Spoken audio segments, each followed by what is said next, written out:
selon ce qui est écrit dans le livre du prophète Ésaïe. J'enverrai mon messager devant toi, il te préparera le chemin.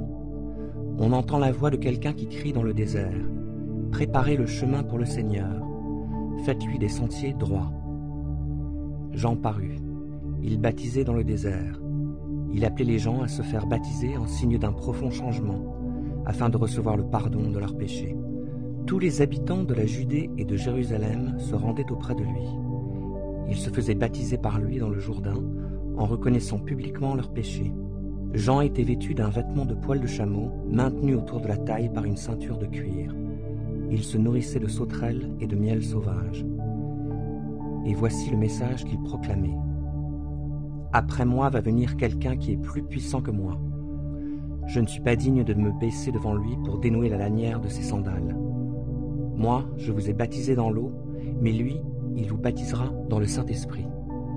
Or, en ce temps-là, Jésus vint de Nazareth, un village de Galilée. Il fut baptisé par Jean dans le Jourdain. Au moment où il sortait de l'eau, il vit le ciel se déchirer et l'Esprit descendre sur lui comme une colombe. Une voix retentit alors du ciel. « Tu es mon Fils bien-aimé, tu fais toute ma joie. » Aussitôt, l'Esprit poussa Jésus dans le désert. Il y resta 40 jours et y fut tenté par Satan. Il était avec les bêtes sauvages et les anges le servaient. Lorsque Jean eut été arrêté, Jésus se rendit en Galilée. Il y prêcha la bonne nouvelle de l'Évangile qui vient de Dieu. Il disait, « Le temps est accompli, le royaume de Dieu est proche. Changez et croyez à l'Évangile. » Un jour, comme il longeait le lac de Galilée, il vit Simon et André, son frère. Ils lançaient un filet dans le lac, car ils étaient pêcheurs. Jésus leur dit, « Suivez-moi et je ferai de vous des pêcheurs d'hommes. » Ils abandonnèrent aussitôt leur filet et le suivirent. Poursuivant son chemin, il vit, un peu plus loin, Jacques, fils de Zébédée, et Jean, son frère. Eux aussi étaient dans leur bateau et réparaient les filets. Aussitôt il les appela. Ils laissèrent Zébédée, leur père, dans le bateau avec ses ouvriers, et suivirent Jésus. Ils se rendirent à Capernaum. Le jour du sabbat, Jésus entra dans la synagogue et se mit à enseigner. Ses auditeurs étaient profondément impressionnés par son enseignement, car il parlait avec une autorité que n'avaient pas les spécialistes de la loi. Or, il se trouvait juste à ce moment-là, dans leur synagogue, un homme qui était sous l'emprise d'un esprit mauvais. Il se mit à crier, « Que nous veux-tu, Jésus de Nazareth? Es-tu venu pour nous détruire? Je sais qui tu es le Saint envoyé par Dieu. » Mais d'un ton sévère, Jésus lui ordonna, « Tais-toi et sors de cet homme. » Alors l'esprit mauvais secoua l'homme de convulsions et sortit de lui en poussant un grand cri. Tous furent saisis de stupeur.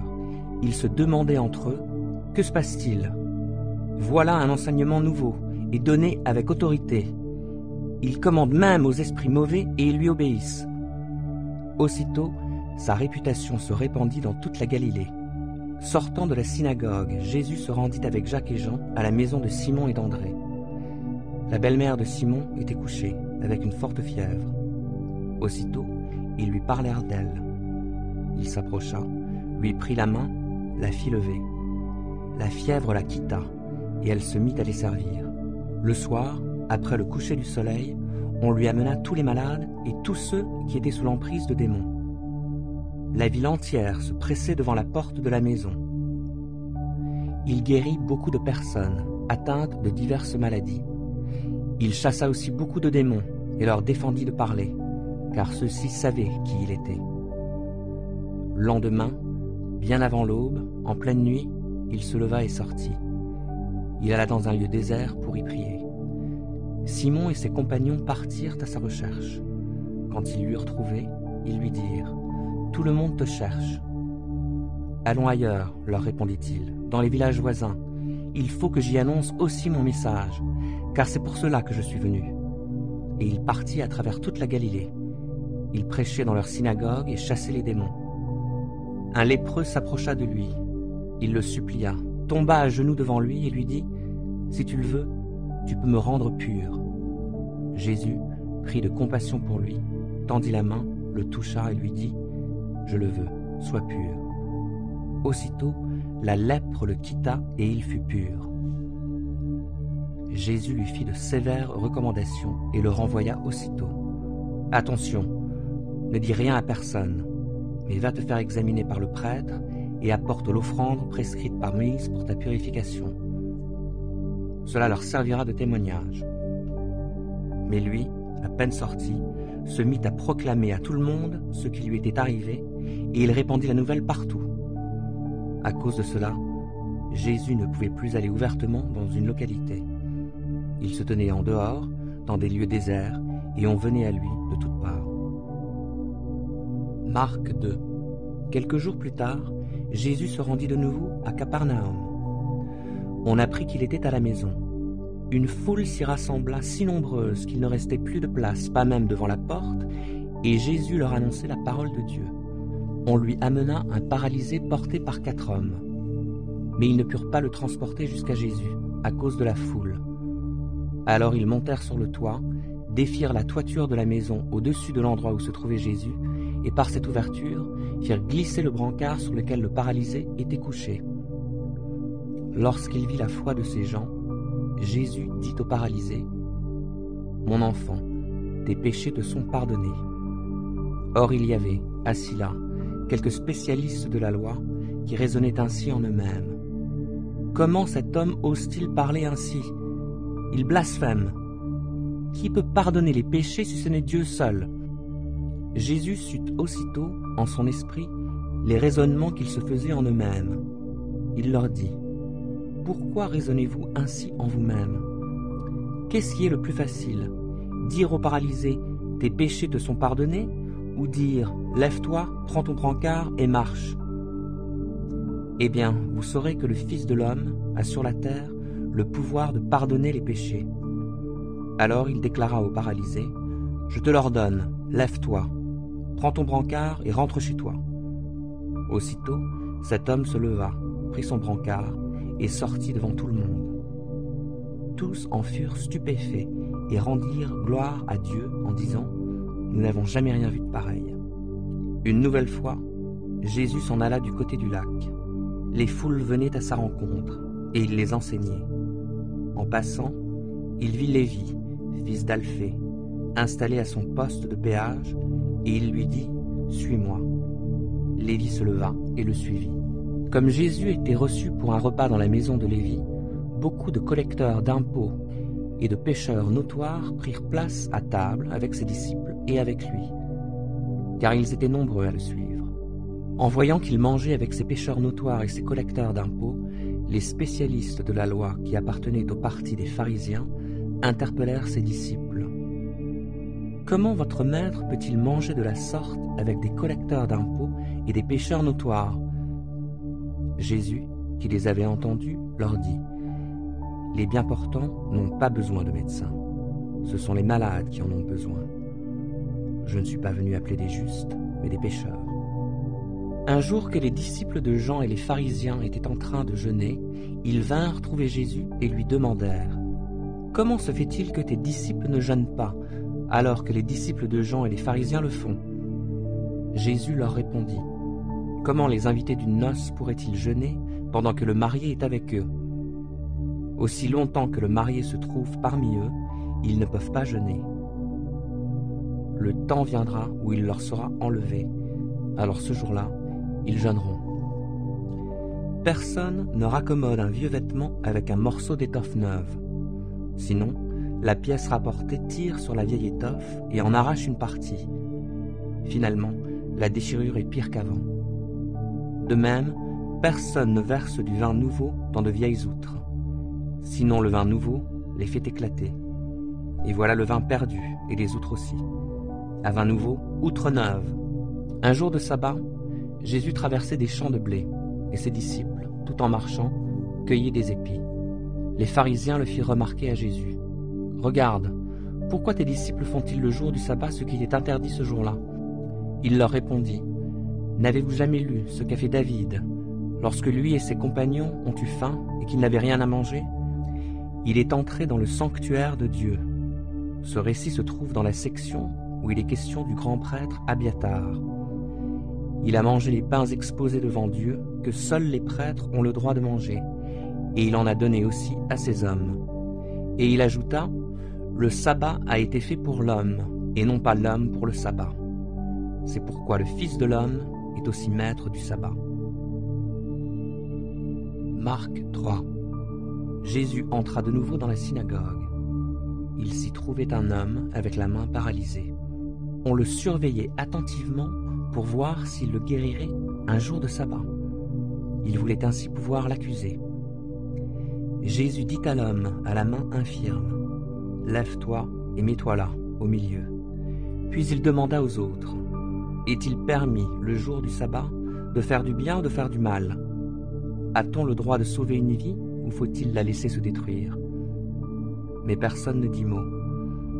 Jésus promena sur eux un regard indigné. Profondément attristé par la dureté de leur cœur, il dit à l'homme, « Étends la main. » Il la tendit et elle fut guérie. Aussitôt, les pharisiens sortirent de la synagogue et allèrent se concerter avec des membres du parti d'Hérode sur les moyens de faire mourir Jésus. Jésus se retira du côté du lac avec ses disciples. Une foule immense le suivait. Elle était venue de la Galilée, de la Judée, de Jérusalem, de l'Idumée, des territoires de l'autre côté du Jourdain, ainsi que de la région de Tyr et de Sidon. Ces gens venaient à lui, car ils avaient appris tout ce qu'il faisait. Il demanda alors à ses disciples de tenir un bateau à sa disposition pour éviter d'être écrasé par la foule. En effet, comme il guérissait beaucoup de gens, tous les malades se précipitaient vers lui pour le toucher. Lorsque des gens qui étaient sous l'emprise d'esprits mauvais le voyaient, ils se prosternaient devant lui et s'écriaient « Tu es le Fils de Dieu !» Mais il leur défendait absolument de faire savoir qui il était. Plus tard, il monta sur une colline avoisinante et appela ceux qu'il voulait, et ils vinrent à lui. Il désigna ainsi 12 hommes qu'il nomma apôtres et qui devaient être constamment avec lui. Il les envoya annoncer l'Évangile avec le pouvoir de chasser les démons. Voici les noms des 12 qu'il désigna.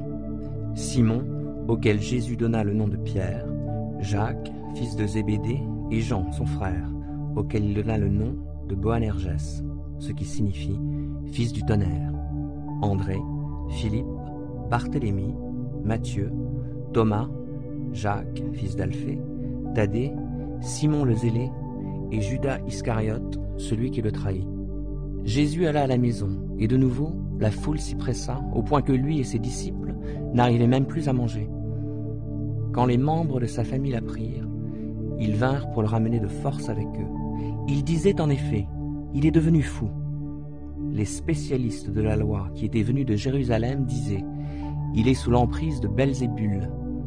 C'est par le pouvoir du chef des démons qu'il chasse les démons. » Alors Jésus les appela et leur parla en parabole. Comment Satan peut-il chasser Satan? Un royaume déchiré par la guerre civile ne peut pas subsister. Si une famille est divisée, cette famille ne peut pas subsister. Si donc Satan se bat contre lui-même, s'il est en conflit avec lui-même, il ne peut plus subsister. C'en est fini de lui. En fait, personne ne peut pénétrer dans la maison d'un homme fort pour s'emparer de ses biens sans avoir d'abord ligoté cet homme fort. C'est alors qu'il pillera sa maison. Vraiment, je vous avertis, tout sera pardonné aux hommes, leurs péchés et les blasphèmes qu'ils auront prononcés. Mais si quelqu'un blasphème contre l'Esprit Saint, il ne lui sera jamais pardonné. Il portera éternellement la charge de ce péché. Jésus leur parla ainsi parce qu'il disait « Il est sous l'emprise d'un esprit mauvais ». La mère et les frères de Jésus arrivèrent. Ils se tinrent dehors et envoyèrent quelqu'un l'appeler. Beaucoup de monde était assis autour de lui. On vint lui dire « Ta mère, tes frères et tes sœurs sont dehors et te cherchent. » Il répondit « Qui sont ma mère et mes frères ?» Et, promenant les regards sur ceux qui étaient assis en cercle autour de lui, il dit « Voici ma mère et mes frères, car celui qui fait la volonté de Dieu, celui-là est pour moi un frère, une sœur ou une mère. » Marc 4. Jésus commença de nouveau à enseigner au bord du lac. Autour de lui, la foule s'assembla si nombreuse qu'il dut monter dans un bateau. Il s'y assit. Le bateau était sur le lac, et tous les gens, tournés vers le lac, se tenaient sur le rivage. Il leur enseignait beaucoup de choses, sous forme de paraboles. Voici ce qu'il leur disait. Écoutez, un semeur sortit pour semer. Or, comme il répandait sa semence, des grains tombèrent au bord du chemin. Les oiseaux vinrent et les mangèrent. D'autres tombèrent sur un sol rocailleux, et ne trouvant qu'une mince couche de terre, ils levèrent rapidement parce que la terre sur laquelle ils étaient tombés n'était pas profonde. Mais quand le soleil monta dans le ciel, les petits plants furent vite brûlés, et comme ils n'avaient pas vraiment pris racine, ils séchèrent. D'autres grains tombèrent parmi les ronces. Celles-ci grandirent et étouffèrent les jeunes pousses, si bien qu'elles ne produisirent pas de fruits. D'autres encore tombèrent dans la bonne terre et donnèrent des épis qui poussèrent et se développèrent jusqu'à maturité, produisant l'un 30 grains, un autre 60, un autre 100. Jésus ajouta, « Celui qui a des oreilles pour entendre, qu'il entende. » Quand il fut seul avec eux, ceux qui l'accompagnaient, ainsi que les 12, lui demandèrent ce que signifiaient les paraboles qu'il venait de raconter. Il leur dit, « Les secrets du royaume de Dieu vous ont été confiés. Mais à ceux du dehors, tout est présenté au moyen de paraboles, afin que, lorsqu'ils voient de leurs propres yeux, ils ne saisissent pas. Quand ils entendent de leurs propres oreilles, ils ne comprennent pas, de peur qu'ils reviennent à Dieu et reçoivent le pardon de leurs fautes. » Puis il leur dit, « Vous ne comprenez pas cette parabole ? Comment alors comprendrez-vous les autres ? Le semeur, c'est celui qui sème la parole. Certains hommes se trouvent au bord du chemin, où la parole a été semée. À peine l'ont-ils entendu que Satan vient arracher la parole qui a été semée en eux. Puis, il y a ceux qui reçoivent la semence sur le sol rocailleux. Quand ils entendent la parole, ils l'acceptent aussitôt avec joie. Mais ils ne la laissent pas prendre racine en eux, car ils sont inconstants. Que surviennent des difficultés ou la persécution à cause de la parole, et les voilà qui abandonnent tout. D'autres reçoivent la semence parmi les ronces. Ce sont ceux qui écoutent la parole, mais en qui elle ne porte pas de fruits, parce qu'elle est étouffée par les soucis de ce monde, l'attrait trompeur des richesses et toutes sortes d'autres passions qui pénètrent en eux. Enfin, il y a ceux qui reçoivent la semence dans la bonne terre. Ce sont ceux qui écoutent la parole, qui la reçoivent et qui portent du fruit. Un grain en donne 30, un autre 60, un autre 100. Il leur dit aussi, « Est-ce qu'on apporte une lampe pour la mettre sous une mesure à grains ou sous un lit? N'est-ce pas plutôt pour la mettre sur un pied de lampe? Tout ce qui est caché doit être mis en lumière. Tout ce qui est secret doit paraître au grand jour. Si quelqu'un a des oreilles pour entendre, qu'il entende. » Il ajouta, « Faites bien attention à ce que vous entendez. On vous appliquera la mesure dont vous vous serez servi pour mesurer, et on y ajoutera. Car à celui qui a, on donnera encore, mais à celui qui n'a pas, on ôtera même ce qu'il a. » Il dit aussi, « Il en est du royaume de Dieu comme d'un homme qui a répandu de la semence dans son champ. À présent, qu'il dorme ou qu'il veille, la nuit comme le jour, le grain germe et la plante grandit, sans qu'il s'en préoccupe. D'elle-même, la terre fait pousser le blé, d'abord la tige, puis l'épi vert, et enfin les grains de blé remplissant cet épi. Et lorsque le grain est prêt à être cueilli, l'homme y porte aussitôt la faucille, car la moisson est prête. » Il continua en disant, « À quoi comparerons-nous le royaume de Dieu? Par quelle parabole pourrions-nous le présenter? Il en est de lui comme d'une graine de moutarde.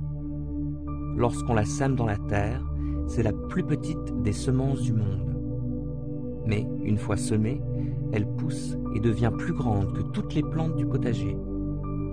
Il y monte des branches si grandes que les oiseaux du ciel peuvent nicher à son ombre. » Par beaucoup de paraboles de ce genre, il enseignait la parole de Dieu à ses auditeurs en s'adaptant à ce qu'ils pouvaient comprendre. Il ne leur parlait pas sans se servir de paraboles.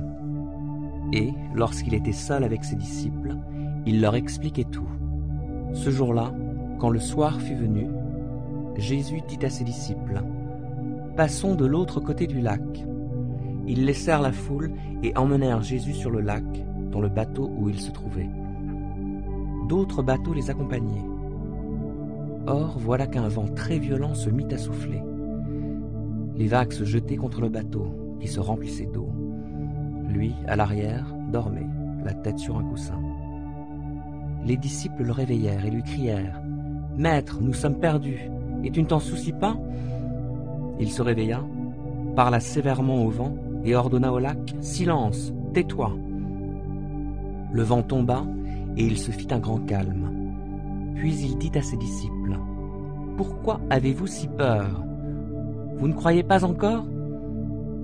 Mais eux furent saisis d'une grande crainte. Ils se disaient les uns aux autres : « Qui est donc cet homme pour que même le vent et le lac lui obéissent ?» Marc 5. Ils arrivèrent de l'autre côté du lac, dans la région de Gérasa, où Jésus débarqua. Aussitôt, sortant des tombeaux, un homme qui était sous l'emprise d'un esprit mauvais vint à sa rencontre. Il habitait dans les tombeaux, et même avec une chaîne, personne ne pouvait plus le tenir attaché, car on l'avait souvent enchaîné, et on lui avait mis des fers aux pieds. Mais il cassait les chaînes et brisait les fers. Personne ne pouvait le maîtriser. Sans cesse, nuit et jour, il errait parmi les tombes et sur les montagnes en hurlant, se blessant contre les rochers. D'aussi loin qu'il vit Jésus, il accourut, se prosterna devant lui et lui cria de toutes ses forces : « Que me veux-tu, Jésus, Fils du Dieu Très-Haut ? Je t'en conjure, au nom de Dieu, ne me tourmente pas. » Car Jésus lui disait : « Esprit mauvais, sors de cet homme. » Jésus lui demanda : « Quel est ton nom ? » « Je m'appelle Légion, lui répondit-il, car nous sommes une multitude. » Et il pria instamment Jésus de ne pas les renvoyer du pays. Or il y avait par là, sur la montagne, un grand troupeau de porcs en train de paître. Les esprits mauvais supplièrent Jésus : « Envoie-nous dans ces porcs pour que nous entrions en eux. » Jésus le leur permit. Ils sortirent donc de l'homme et entrèrent dans les porcs. Aussitôt, le troupeau, qui comptait environ 2000 bêtes, s'élança du haut de la pente et se précipita dans le lac où elles se noyèrent. Les gardiens s'enfuirent et allèrent raconter l'histoire dans la ville et dans les fermes. Les gens vinrent donc voir ce qui s'était passé. Arrivés auprès de Jésus, ils virent l'homme qui avait été sous l'emprise de cette légion de démons, assis là, habillé et tout à fait sain d'esprit. Alors la crainte s'empara d'eux. Ceux qui avaient assisté à la scène leur racontèrent ce qui était arrivé à cet homme et au porc. Et les gens se mirent à supplier Jésus de quitter leur territoire. Au moment où Jésus remontait dans le bateau, l'homme qui avait été délivré des démons lui demanda s'il pouvait l'accompagner. Mais Jésus ne le lui permit pas. Il lui dit : « Va, rentre chez toi auprès des tiens, et raconte-leur ce que le Seigneur a fait pour toi, et quelle compassion il a eue pour toi. » Alors il s'en alla et se mit à proclamer dans la région des 10 villes ce que Jésus avait fait pour lui, au grand étonnement de ceux qui l'écoutaient. Jésus regagna en bateau l'autre rive du lac. Là, une foule immense s'assembla autour de lui sur le rivage. Survint alors l'un des responsables de la synagogue, nommé Jairus. En voyant Jésus, il se jeta à ses pieds et le supplia instamment : « Ma petite fille va mourir. Viens lui imposer les mains pour qu'elle guérisse et qu'elle vive. » Alors Jésus partit avec lui, suivi d'une foule nombreuse qui le serrait de tous côtés. Dans la foule se trouvait une femme atteinte d'hémorragie depuis 12 ans. Elle avait été soignée par de nombreux médecins et en avait beaucoup souffert. Elle avait dépensé toute sa fortune sans trouver la moindre amélioration. Au contraire, son état avait empiré. Elle avait entendu parler de Jésus et dans la foule, elle s'était approchée de lui par derrière et avait touché son vêtement en se disant : « Si j'arrive à toucher ses vêtements, je serai guérie. » À l'instant même, son hémorragie s'arrêta et elle se sentit délivrée de son mal. Aussitôt, Jésus eut conscience qu'une force était sortie de lui. Il se retourna dans la foule et demanda « Qui a touché mes vêtements ?» Ses disciples lui dirent « Tu vois la foule qui te presse de tous côtés et tu demandes qui m'a touché ?» Mais lui continuait à parcourir la foule du regard pour voir celle qui avait fait cela. Alors, saisie de crainte et toute tremblante, la femme, sachant ce qui lui était arrivé, s'avança, se jeta aux pieds de Jésus et lui dit toute la vérité. Jésus lui dit « Ma fille, parce que tu as eu foi en moi, tu es guérie. Va en paix et sois guérie de ton mal. » Pendant qu'il parlait encore, quelques personnes arrivèrent de chez le chef de la synagogue pour lui dire « Ta fille est morte. À quoi bon importuner encore le maître ?» Mais Jésus entendit ces paroles. Il dit au chef de la synagogue « Ne crains pas, crois seulement. » Il ne permit à personne de le suivre plus loin, excepté Pierre, Jacques et Jean, son frère. En arrivant à la maison du chef de la synagogue, Jésus vit une grande agitation. On pleurait et on poussait des cris. Il entra dans la maison et dit « Pourquoi ce tumulte? Pourquoi ces pleurs? L'enfant n'est pas morte, elle est seulement endormie. » Mais on se moqua de lui. Alors il fit sortir tout le monde, prit avec lui le père et la mère de l'enfant, ainsi que les disciples qui l'accompagnaient, et il entra dans la pièce où l'enfant était couché. Il lui prit la main en disant « Talitha koumi », ce qui signifie « Jeune fille, lève-toi, je te l'ordonne ». Aussitôt, la jeune fille se mit debout et marcha. Elle avait environ 12 ans. Tous furent frappés de stupeur. Jésus leur recommanda instamment de ne raconter ce miracle à personne, et il leur dit de donner à manger à la jeune fille. Marc 6. Jésus partit de là et retourna dans la ville dont il était originaire, accompagné de ses disciples. Le jour du sabbat, il se mit à enseigner dans la synagogue. Beaucoup de ses auditeurs furent très étonnés. « D'où tient-il cela ?» disait-il. « Qui lui a donné cette sagesse? D'où lui vient le pouvoir d'accomplir tous ces miracles? N'est-il pas le charpentier, le fils de Marie, le frère de Jacques, de Joseph, de Jude et de Simon? Ses sœurs ne vivent-elles pas ici parmi nous? » Et voilà pourquoi ils trouvaient en lui un obstacle à la foi. Alors Jésus leur dit « C'est seulement dans sa patrie, dans sa parenté et dans sa famille que l'on refuse d'honorer un prophète. » Il ne put accomplir là aucun miracle, sinon pour quelques malades, à qui il imposa les mains et qu'il guérit. Il fut étonné de leur incrédulité. Jésus parcourait les villages des alentours pour y donner son enseignement.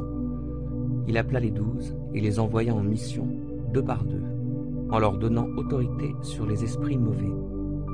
Il leur recommanda de ne rien emporter pour la route, sauf un bâton. Il leur dit « Ne prenez ni provision, ni sac, ni argent dans votre ceinture. Mettez des sandales à vos pieds et n'emportez pas de tunique de rechange. Dans la maison où vous entrerez, restez jusqu'à votre départ. Et si, dans une ville, on ne veut ni vous recevoir, ni vous écouter, partez de là en secouant la poussière de vos sandales. Cela constituera un témoignage contre eux. » Ils partirent donc et proclamèrent qu'il fallait changer profondément. Ils chassaient aussi beaucoup de démons et guérissaient de nombreux malades en les oignant d'huile. Le roi Hérode entendit parler de Jésus, car sa réputation se répandait partout. On disait de Jésus « C'est Jean-Baptiste qui est ressuscité.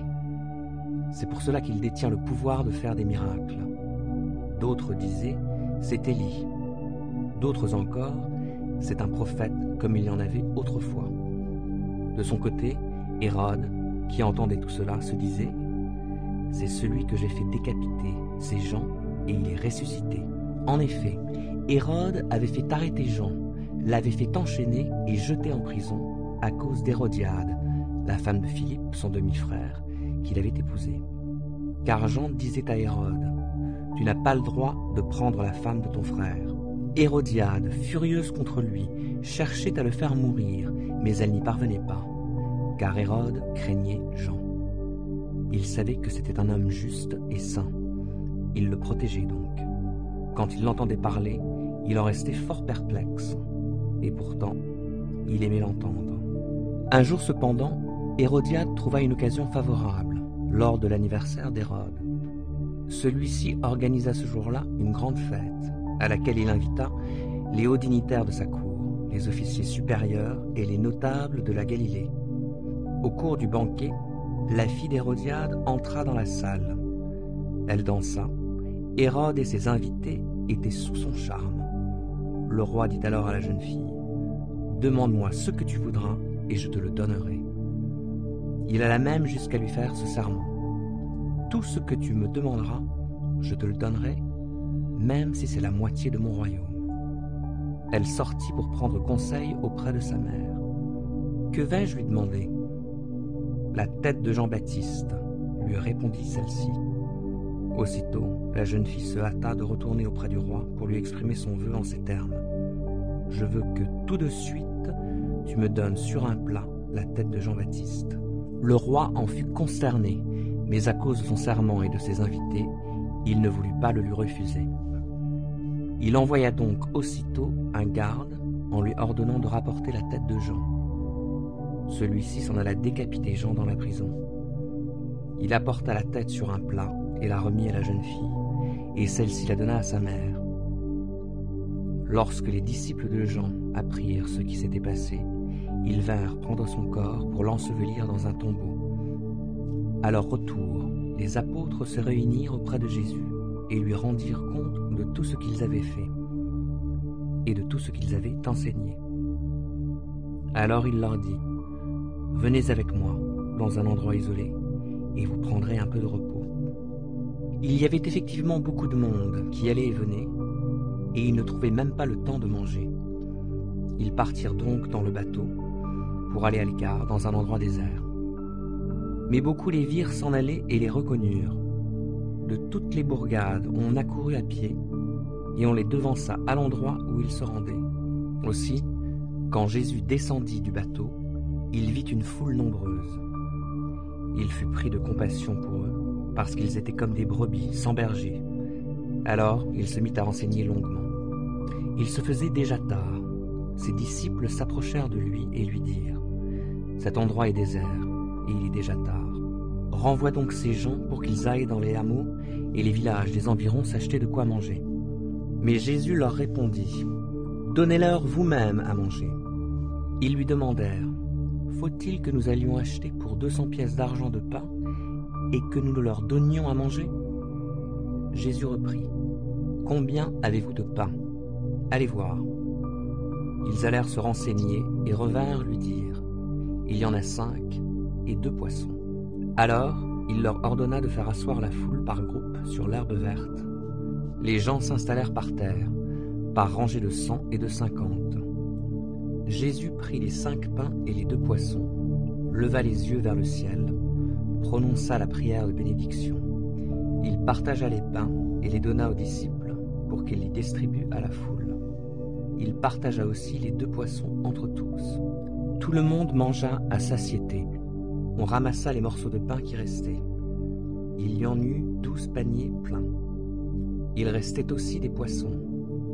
Or, ceux qui avaient mangé ces pains étaient au nombre de 5000 hommes. Aussitôt après, Jésus pressa ses disciples de remonter dans le bateau pour qu'ils le précèdent de l'autre côté du lac, vers Bethsaïda, pendant que lui-même renverrait la foule. Après l'avoir congédié, il se rendit sur une colline pour prier. À la tombée de la nuit, le bateau se trouvait au milieu du lac, et Jésus était resté seul à terre. Il vit que ses disciples avaient beaucoup de mal à ramer, car le vent leur était contraire. Vers la fin de la nuit, il se dirigea vers eux, en marchant sur les eaux du lac. Il voulait les dépasser, mais quand ils le virent marcher ainsi sur l'eau, ils crurent que c'était un fantôme, et se mirent à pousser des cris. En effet, tous l'avaient aperçu et étaient pris de panique. Aussitôt, il se mit à leur parler. « Rassurez-vous, leur dit-il, c'est moi, n'ayez pas peur. » Puis il monta auprès d'eux dans le bateau. Le vent tomba. Ils en furent frappés de stupeur, car ils n'avaient pas compris ce qui s'était passé au sujet des pains. Leur intelligence était aveuglée. La traversée achevée, ils touchèrent terre à Génézareth, où ils amarrèrent leur bateau. Comme ils en descendaient, les gens reconnurent aussitôt Jésus et parcoururent toute la région pour annoncer sa venue. Ils lui amenaient les malades sur des brancards dès qu'ils apprenaient son arrivée quelque part. Partout où ils se rendaient, dans les villages, les villes, les campagnes, ils apportaient les malades sur les places publiques et le suppliaient de leur permettre de toucher ne serait-ce que la frange de son vêtement. Et tous ceux qui la touchaient étaient guéris. Marc 7. Des pharisiens et des spécialistes de la loi venus de Jérusalem se rassemblèrent autour de Jésus. Ils remarquèrent que certains de ses disciples prenaient leur repas avec des mains impures, c'est-à-dire qu'ils ne s'étaient pas lavé les mains. En effet, les pharisiens et les juifs en général ne se mettent jamais à table sans les avoir soigneusement lavés. Ils observent ainsi la tradition de leurs ancêtres. De même, en revenant du marché, ils ne mangent pas sans avoir fait leurs ablutions. Ils ont reçu beaucoup d'autres traditions qu'ils observent, comme celle de laver rituellement les coupes, les pots et les vases de bronze. Les pharisiens et les spécialistes de la loi demandèrent donc à Jésus: « Pourquoi tes disciples ne se conforment-ils pas à la tradition de nos ancêtres? Pourquoi prennent-ils leur repas avec des mains impures? » « Hypocrite, leur répondit-il. Ésaïe vous a fort bien dépeint dans sa prophétie, où il est écrit: « Ce peuple m'honore des lèvres, mais au fond de son cœur, il est bien loin de moi. Le culte qu'il me rend n'a aucune valeur, car les enseignements qu'il donne ne sont que des règles inventées par les hommes. Vous mettez de côté le commandement de Dieu pour observer la tradition des hommes. » Puis il ajouta: « Ah, vous réussissez parfaitement à mettre de côté le commandement de Dieu pour établir votre propre tradition. En effet, Moïse a dit: « Honore ton père et ta mère, et que celui qui maudit son père ou sa mère soit puni de mort. » Mais vous, que dites-vous? Si un homme dit à son père ou à sa mère: « La part de mes biens avec laquelle j'aurais pu t'assister est corban, c'est-à-dire offrande à Dieu, » alors vous ne le laissez plus rien faire pour son père ou sa mère. Voilà comment vous annulez la parole de Dieu par votre tradition, celle que vous vous transmettez. Et vous faites bien d'autres choses du même genre. Puis Jésus appela de nouveau la foule et lui dit: « Écoutez-moi tous, et comprenez-moi bien, rien de ce qui vient du dehors et qui pénètre dans l'homme ne peut le rendre impur. C'est au contraire ce qui sort de l'homme qui le rend impur. Si quelqu'un a des oreilles pour entendre, qu'il entende. » Lorsque Jésus, laissant la foule, fut rentré à la maison, ses disciples lui demandèrent de leur expliquer le sens de cette image. Il leur répondit: « Ainsi vous non plus vous ne comprenez pas. Ne saisissez-vous pas ce que je veux dire? De tout ce qui vient du dehors et pénètre dans l'homme, rien ne peut le rendre impur. Tout cela, en effet, ne va pas dans son cœur, mais dans son ventre, et est évacué par les voies naturelles. » Il déclarait par là même que tous les aliments sont purs. Et il ajouta: « Ce qui sort de l'homme, c'est cela qui le rend impur. Car c'est du dedans, c'est du cœur de l'homme que proviennent les pensées mauvaises, l'immoralité, le vol, le meurtre, les adultères, l'envie, la méchanceté, la tromperie, le vice, la jalousie, le blasphème, l'orgueil et toutes sortes de comportements insensés. Tout ce mal sort du dedans et rend l'homme impur. » Jésus partit de là et se rendit dans la région de Tyr. Il entra dans une maison. Il ne voulait pas qu'on sache qu'il était là, mais il ne put cacher sa présence. En effet, à peine était-il arrivé qu'une femme, qui avait entendu parler de lui et dont la fillette était sous l'emprise d'un esprit mauvais, vint se jeter à ses pieds. C'était une femme païenne, originaire de Syro-Phénicie. Elle le supplia de chasser le démon qui tourmentait sa fille.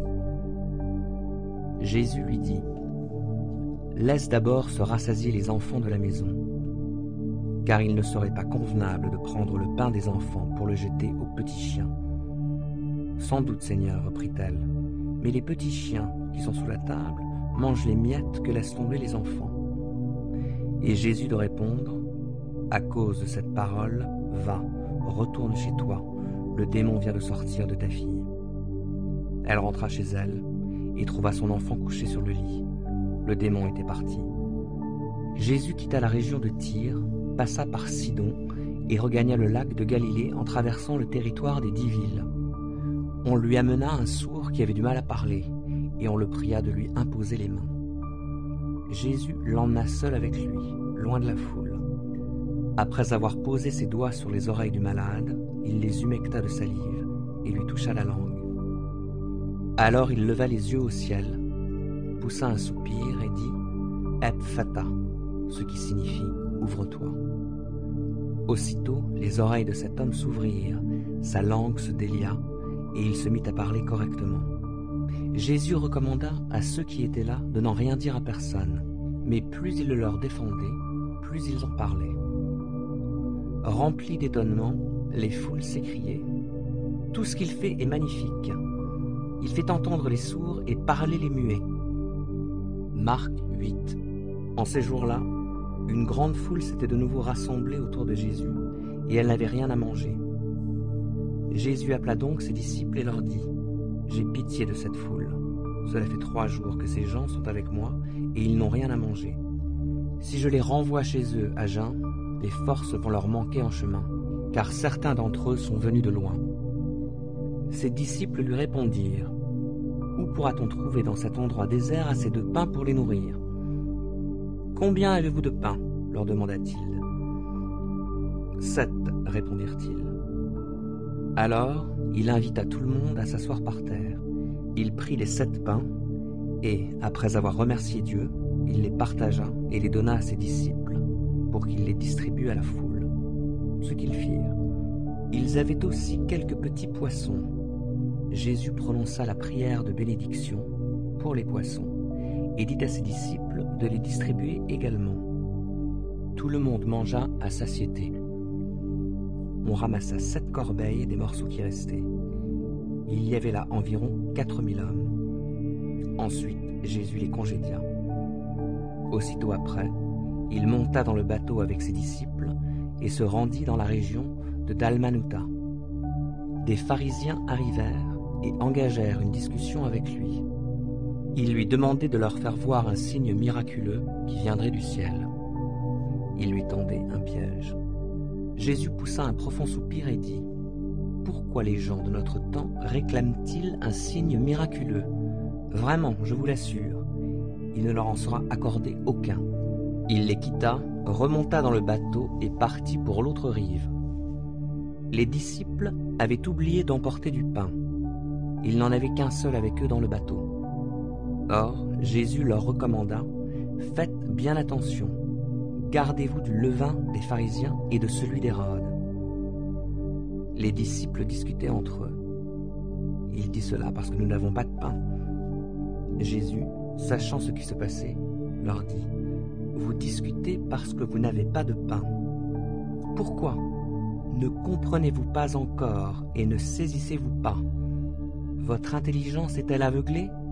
Avez-vous des yeux pour ne pas voir, des oreilles pour ne pas entendre ? Ne vous souvenez-vous pas ? Quand j'ai partagé les 5 pains entre les 5000 hommes, combien de paniers pleins de morceaux avez-vous emporté ? 12, répondirent-ils. Et quand j'ai partagé les 7 pains entre les 4000 hommes, combien de corbeilles pleines de morceaux avez-vous emporté ? 7, dirent-ils. Alors il ajouta, « Vous ne comprenez toujours pas ? » Ils arrivèrent à Bethsaïda. On amena un aveugle à Jésus et on le supplia de le toucher. Jésus prit l'aveugle par la main et le conduisit hors du village. Puis il lui mouilla les yeux avec sa salive, lui imposa les mains et lui demanda « Est-ce que tu vois quelque chose ?» L'aveugle regarda et répondit « J'aperçois des hommes, mais je les vois comme des arbres qui marchent. » Jésus posa de nouveau ses mains sur les yeux de l'aveugle. Alors celui-ci vit clair, il était guéri et voyait tout distinctement. Jésus le renvoya chez lui en lui disant « Ne rentre pas dans le village. » Jésus s'en alla, accompagné de ses disciples, et se rendit dans les villages autour de Césarée de Philippe. En chemin, il interrogea ses disciples. « Que disent les gens à mon sujet? Qui suis-je d'après eux ?» Ils lui répondirent. « Pour les uns, tu es Jean-Baptiste, pour d'autres, Élie, pour d'autres encore, l'un des prophètes. » Alors il leur demanda. « Et vous? Qui dites-vous que je suis ?» Pierre lui répondit. « Tu es le Messie. » Il leur ordonna de ne le dire à personne. Et il commença à leur enseigner que le Fils de l'homme devait beaucoup souffrir, être rejeté par les responsables du peuple, les chefs des prêtres et les spécialistes de la loi. Il devait être mis à mort et ressuscité 3 jours après. Il leur dit tout cela très clairement. Alors Pierre le prit à part et se mit à lui faire des reproches. Mais Jésus se retourna, regarda ses disciples et reprit Pierre sévèrement. « Arrière, Satan, éloigne-toi de moi, car tes pensées ne sont pas celles de Dieu. Ce sont des pensées tout humaines. » Là-dessus, Jésus appela la foule ainsi que ses disciples et leur dit « Si quelqu'un veut me suivre, qu'il renonce à lui-même, qu'il se charge de sa croix et qu'il me suive. En effet, celui qui est préoccupé de sauver sa vie la perdra, mais celui qui perdra sa vie à cause de moi et de l'Évangile la sauvera. Si un homme parvenait à posséder le monde entier, à quoi cela lui servirait-il s'il perd sa vie? Et que peut-on donner pour racheter sa vie? Si quelqu'un a honte de moi et de mes paroles au milieu des hommes de ce temps, qui sont infidèles à Dieu et qui transgressent sa loi, le Fils de l'homme, à son tour, aura honte de lui quand il viendra dans la gloire de son Père avec les saints anges. » Marc 9. Et il ajouta, « Vraiment, je vous le déclare, quelques-uns de ceux qui sont ici présents ne mourront pas avant d'avoir vu le règne de Dieu venir avec puissance. » 6 jours plus tard, Jésus prit avec lui Pierre, Jacques et Jean et les emmena sur une haute montagne, à l'écart, eux seuls. Là, il fut transfiguré devant eux.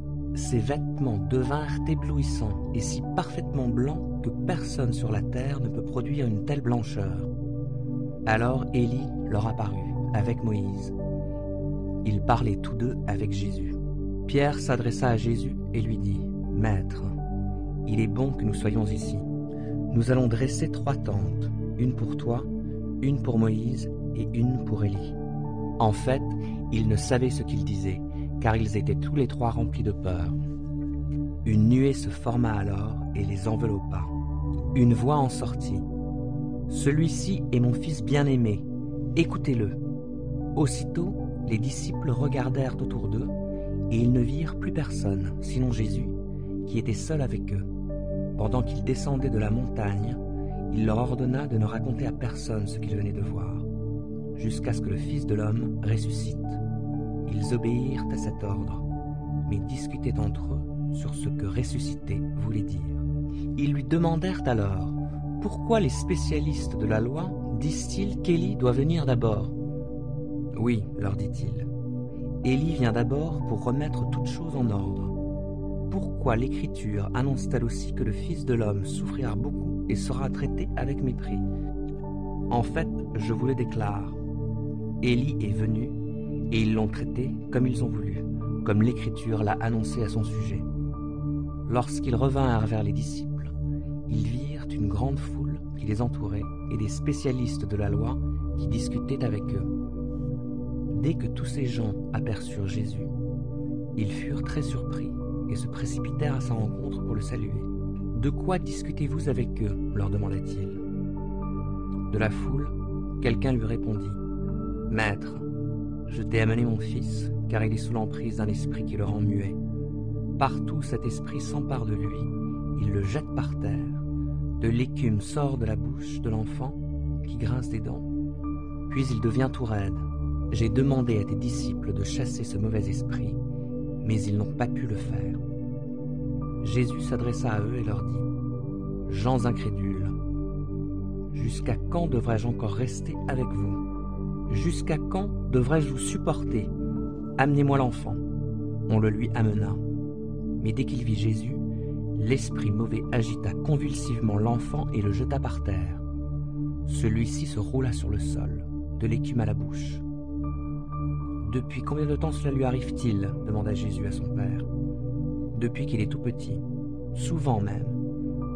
L'esprit mauvais le pousse à se jeter dans le feu ou dans l'eau pour le faire mourir. Si tu peux faire quelque chose, aie pitié de nous et viens à notre aide. » « Si tu peux, répliqua Jésus, tout est possible à celui qui croit. » Aussitôt le père de l'enfant s'écria, « Je crois, mais aide-moi, car je manque de foi. » Jésus, voyant la foule affluer, commanda avec sévérité à l'esprit mauvais. « Esprit qui rend sourd et muet, lui dit-il, je te l'ordonne, sors de cet enfant et ne rentre plus jamais en lui. » L'esprit poussa un grand cri, secoua l'enfant avec violence et sortit de lui. L'enfant resta comme mort, si bien que la plupart des témoins disaient « il est mort ». Mais Jésus, prenant l'enfant par la main, le fit lever, et celui-ci se tint debout. Jésus rentra à la maison. Ses disciples, qui étaient seuls avec lui demandèrent alors « Pourquoi n'avons-nous pas réussi, nous, à chasser cet esprit ?»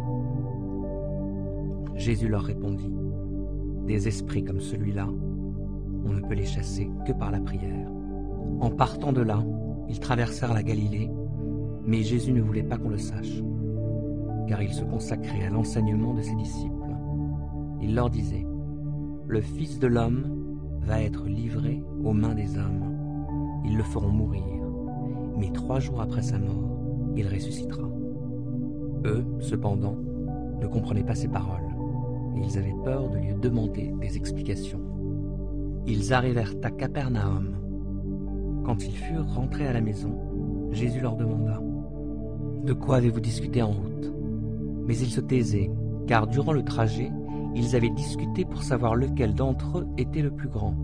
Jésus s'assit, appela les 12 et leur dit « Si quelqu'un désire être le premier, qu'il se fasse le dernier de tous et le serviteur de tous. » Puis il prit un petit enfant par la main, le plaça au milieu d'eux, et après l'avoir serré dans ses bras, il leur dit « Si quelqu'un accueille, en mon nom, un enfant comme celui-ci, il m'accueille moi-même. Et celui qui m'accueille, ce n'est pas moi seulement qui l'accueille, mais aussi celui qui m'a envoyé. » Jean lui dit « Maître, nous avons vu quelqu'un qui chassait les démons en ton nom, et nous lui avons dit de ne plus le faire, parce qu'il ne nous suit pas. » « Ne l'en empêchez pas, répondit Jésus, car personne ne peut accomplir un miracle en mon nom et aussitôt après dire du mal de moi. Celui qui n'est pas contre nous est pour nous. Et même, si quelqu'un vous donne à boire en mon nom, ne serait-ce qu'un verre d'eau, parce que vous appartenez au Messie, vraiment je vous l'assure, il ne perdra pas sa récompense. Mais si quelqu'un devait causer la chute de l'un de ces petits qui croient en moi, il vaudrait bien mieux pour lui qu'on lui attache au cou une de ces pierres de meule que font tourner les ânes et qu'on le jette dans le lac. Si ta main cause ta chute, coupe-la, car il vaut mieux pour toi entrer dans la vie avec une seule main que de garder les 2 mains et d'être jeté en enfer dans le feu qui ne s'éteint jamais. Si ton pied cause ta chute, coupe-le, car il vaut mieux pour toi entrer dans la vie avec un seul pied que de garder les 2 pieds et d'être jeté en enfer. Si ton œil cause ta chute, jette-le au loin, car il vaut mieux pour toi entrer avec un seul œil dans le royaume de Dieu que de garder les 2 yeux et d'être jeté en enfer, où le ver rongeur ne meurt point et où le feu ne s'éteint jamais. En effet, chacun doit être salé de feu. Le sel est utile, mais s'il perd son goût, avec quoi lui rendrez-vous sa saveur? Ayez du sel en vous-même et vivez en paix entre vous. Marc 10. Jésus partit de là pour se rendre dans la partie de la Judée située de l'autre côté du Jourdain. De nouveau, les foules se rassemblèrent autour de lui, et selon son habitude, il se mit à les enseigner. Des pharisiens s'approchèrent et lui posèrent une question. « Un homme a-t-il le droit de divorcer d'avec sa femme ?» Il voulait par là lui tendre un piège.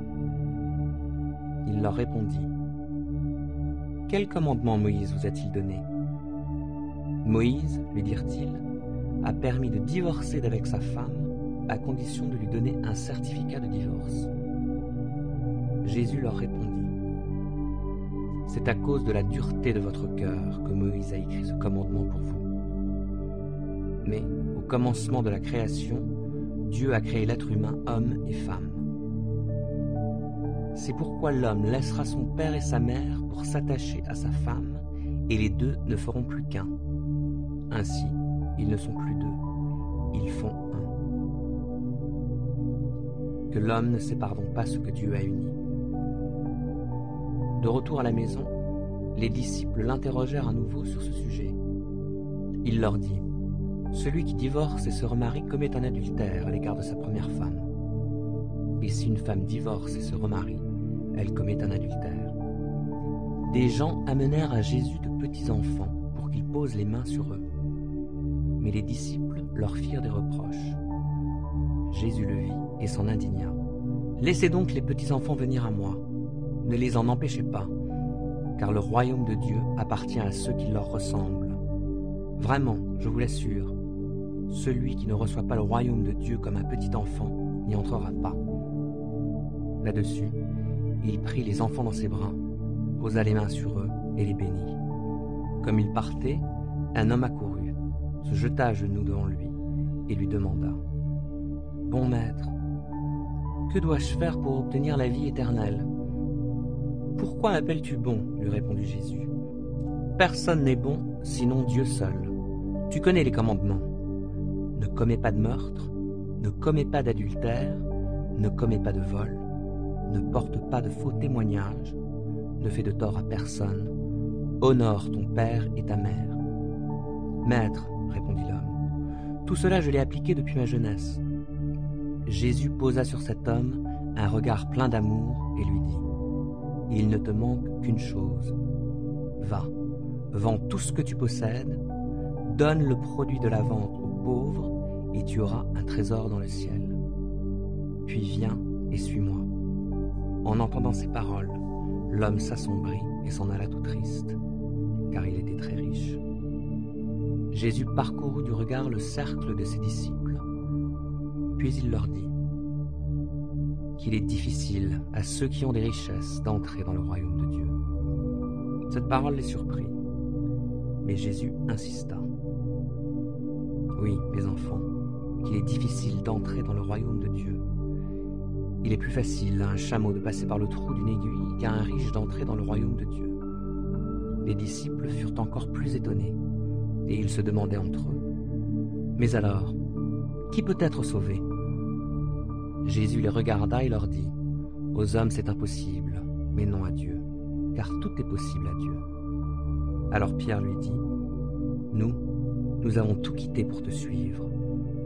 Jésus répondit: Vraiment, je vous l'assure, si quelqu'un quitte, à cause de moi et de l'Évangile, sa maison, ses frères, ses sœurs, sa mère, son père, ses enfants ou ses terres, il recevra 100 fois plus dès à présent, des maisons, des frères, des sœurs, des mères, des enfants, des terres, avec des persécutions, et dans le monde à venir, la vie éternelle.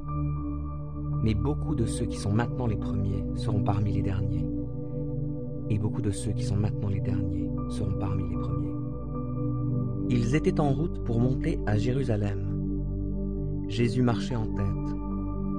L'angoisse s'était emparée des disciples, et ceux qui les suivaient étaient dans la crainte. Jésus prit de nouveau les 12 à part, et il se mit à leur dire ce qui allait arriver. « Voici, nous montons à Jérusalem. Le Fils de l'homme y sera livré aux chefs des prêtres et aux spécialistes de la loi. Ils le condamneront à mort et le remettront entre les mains des païens. Ils se moqueront de lui cracheront au visage, le battront à coups de fouet et le mettront à mort. Puis, au bout de 3 jours, il ressuscitera. » Alors Jacques et Jean, les fils de Zébédée, s'approchèrent de Jésus et lui dirent: « Maître, nous désirons que tu fasses pour nous ce que nous allons te demander. »« Que désirez-vous que je fasse pour vous ?» leur demanda-t-il. Ils répondirent: « Accorde-nous de siéger l'un à ta droite et l'autre à ta gauche lorsque tu seras dans la gloire. » Mais Jésus leur dit: « Vous ne vous rendez pas compte de ce que vous demandez. Pouvez-vous boire la coupe que je vais boire, ou passer par le baptême que j'aurai à subir ? » « Oui, lui répondirent-ils. Nous le pouvons. Alors Jésus reprit. Vous boirez en effet la coupe que je vais boire, et vous subirez le baptême par lequel je vais passer. Mais quant à siéger à ma droite ou à ma gauche, il ne m'appartient pas de vous l'accorder. Ces places reviendront à ceux pour qui elles ont été préparées. En entendant cela, les 10 autres s'indignèrent contre Jacques et Jean. Alors Jésus les appela tous auprès de lui et leur dit : Vous savez ce qui se passe dans les nations. Ceux que l'on considère comme les chefs politiques dominent sur leur peuple et les grands personnages font peser leur autorité sur eux. Il ne doit pas en être ainsi parmi vous. Au contraire, si quelqu'un veut être grand parmi vous, qu'il soit votre serviteur, et si quelqu'un veut être le premier parmi vous, qu'il soit l'esclave de tous. Car le Fils de l'homme n'est pas venu pour se faire servir, mais pour servir et donner sa vie en rançon pour beaucoup. Ils arrivèrent à Jéricho. Jésus et ses disciples sortaient de la ville, accompagnés d'une foule nombreuse. Bartimée, fils de Timée, un mendiant aveugle, était assis au bord du chemin. Lorsqu'il entendit que c'était Jésus de Nazareth, il se mit à crier : « Jésus, fils de David, aie pitié de moi !» Mais beaucoup le rabrouaient pour le faire taire. Lui, cependant, criait de plus belle : « Fils de David, aie pitié de moi !» Jésus s'arrêta et dit : « Appelez-le. » On appela l'aveugle en lui disant : « Courage, lève-toi, il t'appelle. » À ces mots, il jeta son manteau, se leva d'un bond et vint vers Jésus. Jésus lui dit : « Que veux-tu que je fasse pour toi ? » « Maître, lui répondit l'aveugle, fais que je puisse voir. » « Va, lui dit Jésus, parce que tu as cru en moi, tu es guéri. » Aussitôt, il recouvra la vue et suivit Jésus sur le chemin. Marc 11. Alors qu'ils approchaient de Jérusalem, à la hauteur de Bethphagée et de Béthanie, près du mont des Oliviers, Jésus envoya 2 de ses disciples en leur disant : « Allez dans le village qui est devant vous. Dès que vous y serez entrés, vous trouverez un ânon attaché que personne n'a encore monté. Détachez-le et amenez-le ici. Si quelqu'un vous demande : Pourquoi faites-vous cela ? Répondez : Le Seigneur en a besoin et il le renverra très bientôt. » Ils partirent donc, trouvèrent un ânon attaché dehors, près d'une porte dans la rue, et le détachèrent. Quelques personnes qui se trouvaient là leur dirent : « Oh là, qu'est-ce qui vous prend de détacher cet ânon ? » Ils répondirent comme Jésus le leur avait ordonné, et on les laissa faire. Ils amenèrent l'ânon à Jésus et posèrent leur manteau sur son dos, et Jésus s'assit dessus. Beaucoup de gens étendirent leurs manteaux sur le chemin, d'autres des branches vertes coupées dans les champs. La foule, de la tête à la fin du cortège, criait : « Hosanna ! Béni soit celui qui vient au nom du Seigneur. Béni soit le royaume qui vient, le royaume de David, notre Père. Hosanna à Dieu, au plus haut des cieux. » Une fois entré dans Jérusalem, Jésus se rendit au temple et y observa attentivement tout ce qui s'y passait. Ensuite, comme il se faisait déjà tard, il quitta la ville avec les 12 pour se rendre à Béthanie. Le lendemain, comme il sortait de Béthanie avec eux, il eut faim. Il aperçut de loin un figuier couvert de feuillage. Il se dirigea vers cet arbre pour voir s'il y trouverait quelques fruits. Quand il se fut approché, il n'y trouva que des feuilles, car ce n'était pas la saison des figues. S'adressant alors au figuier, il lui dit : « Que plus jamais personne ne mange de fruits venant de toi. » Et ses disciples l'entendirent. Ils arrivèrent à Jérusalem. Jésus entra dans la cour du temple et se mit à en chasser les marchands qui s'étaient installés dans l'enceinte sacrée, ainsi que leurs clients. Il renversa les comptoirs des changeurs d'argent, ainsi que les chaises des marchands de pigeons. Il ne laissa personne transporter les marchandises dans l'enceinte du temple.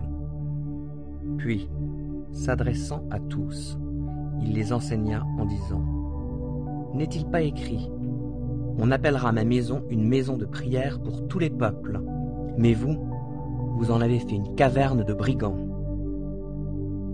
les chefs des prêtres et les spécialistes de la loi apprirent ce qui s'était passé et ils cherchèrent un moyen de le faire mourir. En effet, ils craignaient son influence, car son enseignement faisait une vive impression sur la foule. Le soir venu, Jésus et ses disciples quittèrent la ville. Le lendemain matin, en passant par là, ils virent le figuier. Il avait séché jusqu'aux racines. Pierre, se souvenant de ce qui s'était passé, dit à Jésus : « Maître, regarde le figuier que tu as maudit, il est devenu tout sec. » Jésus répondit : « Ayez foi en Dieu. Vraiment, je vous l'assure, si quelqu'un dit à cette colline : soulève-toi de là et jette-toi dans la mer, sans douter dans son cœur, mais en croyant que ce qu'il dit va se réaliser, la chose s'accomplira pour lui. C'est pourquoi je vous le déclare, tout ce que vous demandez dans vos prières, croyez que vous l'avez reçu et cela vous sera accordé. Quand vous priez, si vous avez quoi que ce soit contre quelqu'un, pardonnez-lui, pour que votre Père céleste vous pardonne lui aussi vos fautes. Mais si vous ne pardonnez pas, votre Père qui est dans les cieux ne vous pardonnera pas non plus vos fautes. » Ils retournèrent à Jérusalem. Pendant que Jésus marchait dans la cour du temple, les chefs des prêtres, les spécialistes de la loi et les responsables du peuple l'abordèrent et lui demandèrent : « Par quelle autorité agis-tu ainsi ? Qui t'a donné l'autorité de faire cela ?» Jésus leur répondit : « J'ai aussi une question à vous poser, une seule. Si vous me répondez, je vous dirai de quel droit je fais cela. De qui Jean tenait-il son mandat pour baptiser ? De Dieu ou des hommes ? Répondez-moi. » Alors ils se mirent à raisonner entre eux. Si nous disons « de Dieu », il va demander « Pourquoi alors n'avez-vous pas cru en lui ?»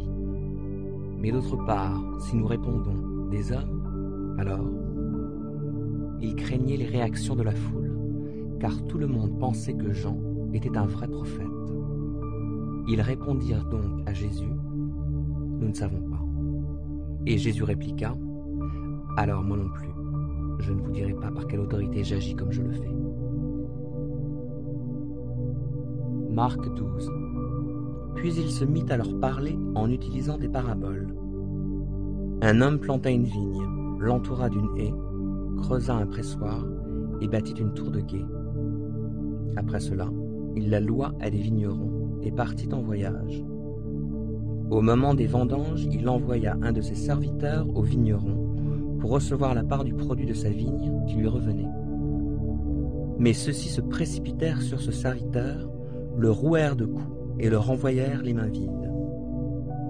Alors le propriétaire leur envoya un deuxième serviteur. Celui-là, ils le frappèrent à la tête et le couvrirent d'insultes. Le maître leur en envoya un troisième, et celui-là, ils le tuèrent. Puis beaucoup d'autres, et ils battirent les uns et tuèrent les autres. Il ne lui restait plus désormais qu'une seule personne à envoyer, son fils bien-aimé. Il le leur envoya en dernier. Il se disait : « Pour mon fils au moins, ils auront du respect. » Mais les vignerons se dirent entre eux : « Voilà l'héritier, venez, tuons-le, et l'héritage sera à nous. » Et ils se jetèrent sur lui, le tuèrent, et traînèrent son cadavre hors du vignoble. Que va faire le propriétaire de la vigne ? Il viendra lui-même, fera exécuter les vignerons et confiera le soin de sa vigne à d'autres. N'avez-vous pas lu ces paroles de l'Écriture ? La pierre que les constructeurs ont rejetée est devenue la pierre principale, la pierre d'angle. C'est du Seigneur que cela est venu, et c'est un prodige à nos yeux. Les chefs des prêtres, les spécialistes de la loi et les responsables du peuple cherchaient un moyen d'arrêter Jésus. Mais ils avaient peur des réactions de la foule. En effet, ils avaient bien compris que c'était eux que Jésus visait par cette parabole. Ils le laissèrent donc et se retirèrent. Cependant, ils lui envoyèrent une délégation de pharisiens et de membres du parti d'Hérode pour le prendre au piège de ses propres paroles. Ils vinrent lui dire : « Maître, nous savons que tu dis la vérité et que tu ne te laisses influencer par personne. car tu ne regardes pas à la position sociale, mais tu enseignes en toute vérité la voie à suivre selon Dieu. Dis-nous, a-t-on, oui ou non, le droit de payer des impôts à César ? Mais Jésus, sachant combien ils étaient hypocrites, leur répondit : Pourquoi me tendez-vous un piège ? Apportez-moi une pièce d'argent, que je la voie. Ils lui en apportèrent une. Alors il leur demanda : Cette effigie et cette inscription, de qui sont-elles ? De César. Alors Jésus leur dit : Rendez à César ce qui revient à César, et à Dieu ce qui revient à Dieu. Ils en restèrent tout déconcertés. Des Sadducéens vinrent aussi le trouver. Ils prétendent que les morts ne ressuscitent pas. Ils lui demandèrent : Maître, dans ses écrits, Moïse nous a laissé ce commandement. Si un homme meurt en laissant une femme, mais sans avoir eu d'enfant, son frère devra épouser sa veuve et donner une descendance au défunt. Or, il y avait 7 frères. L'aîné s'est marié et il est mort sans laisser de descendants. Le deuxième a épousé la veuve, puis il est décédé, lui aussi, sans avoir eu de descendants. Le troisième a fait de même, et ainsi de suite. Bref, les 7 sont morts sans laisser de descendance. La femme est restée la dernière, puis elle est morte. À la résurrection, quand ils ressusciteront tous, duquel d'entre eux sera-t-elle la femme ? Car tous les 7 l'ont eue pour épouse. Jésus leur dit : Vous êtes dans l'erreur, et en voici la raison. Vous ne connaissez pas les Écritures, ni quelle est la puissance de Dieu. En effet, une fois ressuscités, les hommes et les femmes ne se marieront plus. Ils vivront comme les anges qui sont dans le ciel. Quant à la résurrection des morts, n'avez-vous jamais lu dans le livre de Moïse, lorsqu'il est question du buisson ardent, en quels termes Dieu lui a parlé ? Il lui a dit : Je suis le Dieu d'Abraham, le Dieu d'Isaac, le Dieu de Jacob. Dieu n'est pas le Dieu des morts, mais le Dieu des vivants. Oui, vous êtes complètement dans l'erreur. Un des spécialistes de la loi s'approcha de lui. Il avait entendu cette discussion et avait remarqué avec quel à-propos Jésus avait répondu. Il lui demanda : Quel est le commandement le plus important de tous ? Jésus répondit : Voici le commandement le plus important. Écoute, Israël, le Seigneur est notre Dieu. Il est le seul Dieu.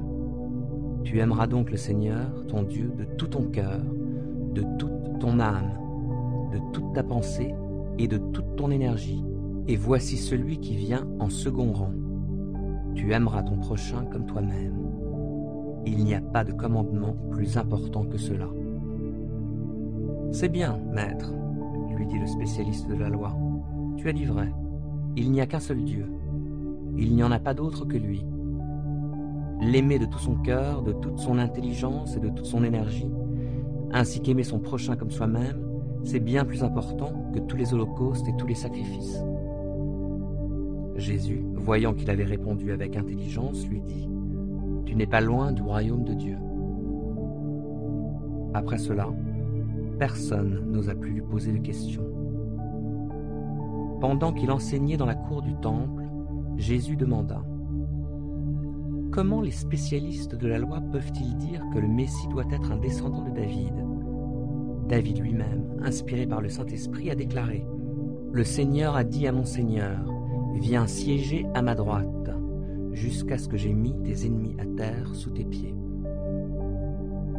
Si donc David lui-même appelle le Messie Seigneur, comment celui-ci peut-il être son descendant ? Il y avait là une foule nombreuse qui écoutait Jésus avec un vif plaisir. Il disait dans son enseignement : Gardez-vous des spécialistes de la loi. Ils aiment à parader en costume de cérémonie, à être salués sur les places publiques, à avoir les sièges d'honneur dans les synagogues et les meilleures places dans les banquets. Mais ils dépouillent les veuves de leurs biens, tout en faisant de longues prières pour l'apparence. Leur condamnation n'en sera que plus sévère. Puis Jésus s'assit en face du trône. Il observait ceux qui y déposaient de l'argent. Beaucoup de riches y avaient déjà déposé de fortes sommes quand arriva une pauvre veuve qui déposa 2 petites pièces. une somme minime. Alors Jésus appela ses disciples et leur dit, « Vraiment, je vous l'assure, cette pauvre veuve a donné bien plus que tous ceux qui ont mis de l'argent dans le tronc. Car tous les autres ont seulement donné de leur superflu, mais elle, dans sa pauvreté, elle a donné tout ce qu'elle possédait, tout ce qu'elle avait pour vivre. » Marc 13. Comme Jésus sortait du temple, un de ses disciples lui dit, « Regarde, maître, quelle belle pierre, quel édifice magnifique !» Jésus lui répondit, « Oui, regarde bien ces grandes constructions. Il ne restera pas une pierre sur une autre, tout sera démoli. » Puis il alla s'asseoir sur les pentes du mont des Oliviers, en face du temple. Pierre, Jacques, Jean et André le prirent à part et lui demandèrent, « Dis-nous, quand cela se produira-t-il, et à quel signe reconnaîtra-t-on que tous ces événements seront près de s'accomplir ?» Là-dessus, Jésus leur dit, « Faites attention que personne ne vous induise en erreur. Plusieurs viendront sous mon nom en disant, « C'est moi le Messie », et ils tromperont beaucoup de gens. Quand vous entendrez parler de guerre et de menaces de guerre, ne vous laissez pas troubler, car cela doit arriver, mais ce ne sera pas encore la fin. En effet, on verra se dresser une nation contre une nation, un royaume contre un autre. Il y aura en divers lieux des tremblements de terre et des famines, mais ce ne seront que les premières douleurs de l'enfantement. Quant à vous, faites attention à vous-même. On vous traduira devant les tribunaux des Juifs, on vous fouettera dans les synagogues, vous comparaîtrez devant des gouverneurs et des rois à cause de moi, pour leur apporter un témoignage. Il faut, avant tout, que la bonne nouvelle de l'Évangile soit annoncée à tous les peuples. Quand on vous emmènera pour vous traduire devant les autorités, ne vous inquiétez pas à l'avance de ce que vous direz, mais dites simplement ce qui vous sera donné au moment même. Car ce n'est pas vous qui parlerez, mais l'Esprit Saint. Le frère livrera son propre frère pour le faire condamner à mort, et le père livrera son enfant. Des enfants se dresseront contre leurs parents et les feront mettre à mort. Tout le monde vous haïra à cause de moi, mais celui qui tiendra bon jusqu'au bout sera sauvé. Quand vous verrez l'abominable profanation établie dans le lieu où elle ne doit pas être, que celui qui l'y comprenne, alors que ceux qui sont en Judée s'enfuient dans les montagnes. Si quelqu'un est sur son toit en terrasse, qu'il ne rentre pas à l'intérieur de sa maison pour emporter quelques biens qui s'y trouvent. Que celui qui sera dans les champs ne retourne pas chez lui pour aller chercher son manteau. Malheur en ces jours-là aux femmes enceintes et à celles qui allaitent. Priez pour que cela n'arrive pas en hiver, car ce seront des jours de détresse comme on n'en a pas connu depuis que Dieu a créé le monde et comme jamais plus on en verra de semblable. Vraiment, si le Seigneur n'avait pas décidé de réduire le nombre de ces jours, personne n'en réchapperait. Mais à cause de ceux qu'il a choisis, il abrégera ce temps. Si quelqu'un vous dit alors, « Voyez, le Messie est ici » ou « Il est là », ne le croyez pas. De faux messies surgiront, ainsi que de faux prophètes. Ils produiront des signes miraculeux et des prodiges, au point de tromper, si c'était possible, ce que Dieu a choisi. Vous donc, faites attention, je vous ai prévenu. Cependant, en ces jours-là, après ce temps de détresse, le soleil s'obscurcira, la lune perdra sa clarté, les étoiles tomberont du ciel, les puissances célestes seront ébranlées. Alors on verra le Fils de l'homme venir sur les nuées, avec beaucoup de puissance et de gloire. Il enverra ses anges rassembler ses élus des quatre coins du monde, d'un bout à l'autre de l'univers. Que l'exemple du figuier vous serve d'enseignement. Quand ses rameaux deviennent tendres et que ses feuilles poussent, vous savez que l'été est proche. De même, quand vous verrez se produire ces événements, sachez que le Fils de l'homme est proche, comme aux portes de la ville. Vraiment, je vous assure que cette génération-ci ne passera pas jusqu'à ce que tout cela vienne à se réaliser. Le ciel et la terre passeront, mais mes paroles ne passeront jamais. Quant au jour ou à l'heure, personne ne sait quand cela se produira, ni les anges du ciel, ni même le Fils. Seul le Père le sait. Soyez vigilants, restez sur vos gardes, puisque vous ne savez pas quand viendra le moment. Les choses se passeront comme lorsqu'un homme quitte sa maison pour un long voyage et en laisse la responsabilité à ses serviteurs, en confiant à chacun sa tâche. Il commande au portier de veiller. Tenez-vous donc vous aussi en éveil, car vous ne savez pas quand le maître de la maison doit revenir. Sera-ce tard, à minuit, au chant du coq, ou le matin? Qu'il ne vous trouve pas en train de dormir s'il revient à l'improviste. Ce que je dis là, je vous le dis à tous, tenez-vous en éveil. Marc 14. On était à 2 jours de la Pâque et de la fête des pains sans levain. Les chefs des prêtres et les spécialistes de la loi cherchaient un moyen de s'emparer de Jésus par ruse et de le faire mourir. Car ils se disaient, il ne faut pas agir pendant la fête pour ne pas provoquer d'émeutes parmi le peuple. Jésus était à Béthanie, dans la maison de Simon le lépreux.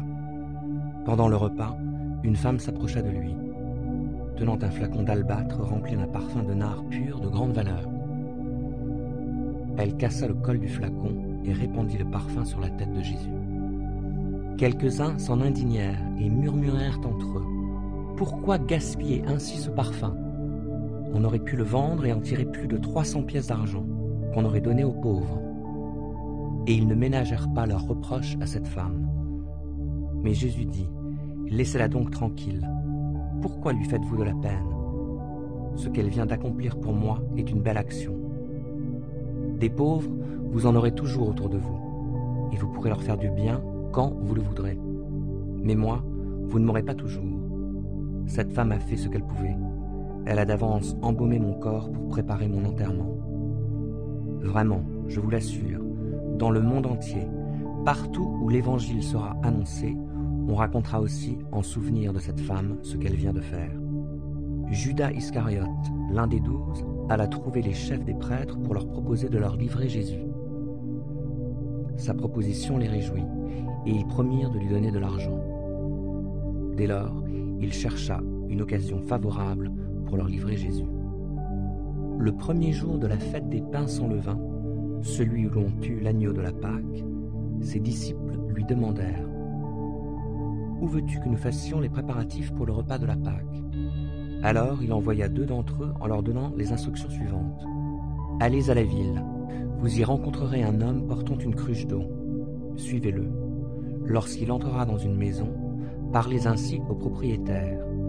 Le maître te fait demander « Où est la pièce où je prendrai le repas de la Pâque avec mes disciples ?» Alors il vous montrera, à l'étage supérieur, une grande pièce aménagée déjà prête. C'est là que vous ferez les préparatifs pour nous. Les disciples partirent. Ils arrivèrent à la ville, trouvèrent tout comme Jésus le leur avait dit et préparèrent le repas de la Pâque.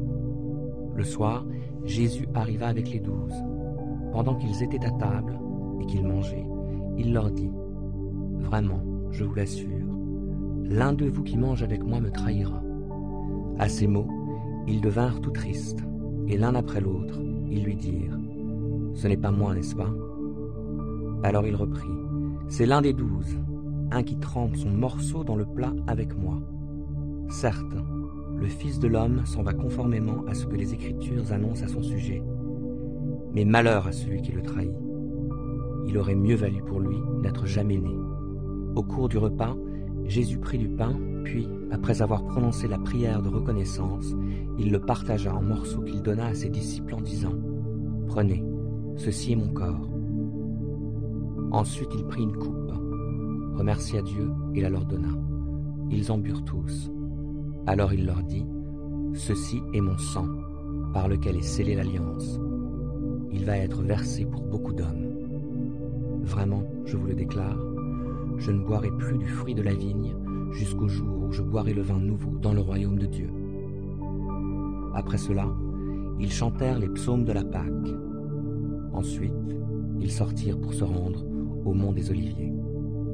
Jésus leur dit « Vous allez tous être ébranlés dans votre foi, car il est écrit « Je frapperai le berger, et les brebis seront dispersées. Mais quand je serai ressuscité, je vous précéderai en Galilée. » Alors Pierre lui déclara « Même si tous les autres étaient ébranlés, moi pas. » Jésus lui répondit « Vraiment, je te l'assure, aujourd'hui oui, cette nuit même, avant que le coq ait chanté 2 fois, tu m'auras renié 3 fois. » Mais Pierre protesta avec véhémence. « Même s'il me fallait mourir avec toi, je ne te renierai pas. » Et tous disaient la même chose. Ils arrivèrent en un lieu appelé Gethsémané. Jésus dit à ses disciples, « Asseyez-vous ici pendant que je vais prier. » Il prit avec lui Pierre, Jacques et Jean. Il commença à être envahi par la crainte, et l'angoisse le saisit. Il leur dit, « Je suis accablé de tristesse, à en mourir. Restez ici et veillez. » Il fit quelques pas, se laissa tomber à terre et pria Dieu que cette heure s'éloigne de lui, si c'était possible. « Abba, Père, pour toi, tout est possible. Éloigne de moi cette coupe. Cependant, qu'il arrive non pas ce que moi je veux, mais ce que toi tu veux. » Il revint vers ses disciples et les trouva endormis. Il dit à Pierre, « Simon, tu dors? Tu n'as pas été capable de veiller 1 heure? Veillez et priez pour ne pas céder à la tentation.